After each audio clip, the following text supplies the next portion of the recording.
bu'aawwan qabatamaa dhufan tokkoffaa fi dura lafeen miidhamaa turan lula adda addaatiif saaxilamaa turan harka olaanaatti akka deebi'anii ta'ee jira bu'aa olaanaa kanarraa argamee jira isa kanaanis jijjiirama guddaatu dhufe kan lammataa haalli qilleensa naannoo keenya sadarkaa guddaatti fooyya'ee jira rooba irratti wanti jiru dhimmoota biroo irratti wanti jiru fooyya'insa guddaa agarsiisee jira kan sadaffaa dhaabbii biqiltuu kana keessatti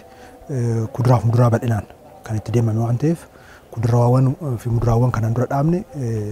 sadarkaa ekspoortiitti kan dhaqqaban galii olaanaan kan irraa biyyi sirraa fayyadamaa jirtu naannoon keenyas kan irraa fayyadamaa jirudha uummanni hundumtuu xiqqaa guddaan daa'imni hundumtuu bahee ganna kana hojii qonnaa keenya gannaa cinaatti biqiltuu dhaabuun ciminaan hojjetamutu irra jiraata isa kanarratti bu'aa olaanaa eegna jechaadha. በስፋት በካምፔን መልክ ባንዴ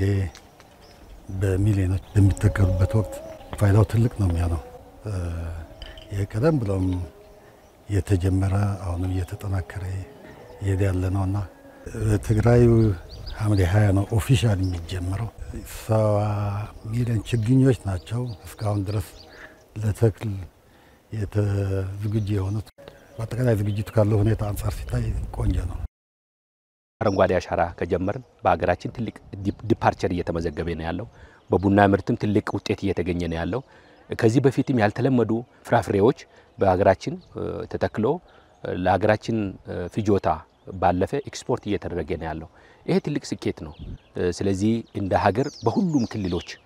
ያለ ምንም አይነት ልዩነት እየተሰራ ያለ ስራ ነው ተደርጎ የሚወሰደው እንደ ቤኒሻንጉል ጉሙዝ ክልል በአባይ ተፋሰስ ውስጥ የሚገኝ አካባቢ ነው የሚገኝ ክልል ነው ታላቁ ህዳሴ ግድብ የሚገነባበት ነው በየአመቱ በሚሊዮኖች አሁን በዚህ አመት ከ75 ሚሊዮን ችግኝ በላይ ተዘጋጅተን እንተክላለን ማለት ነው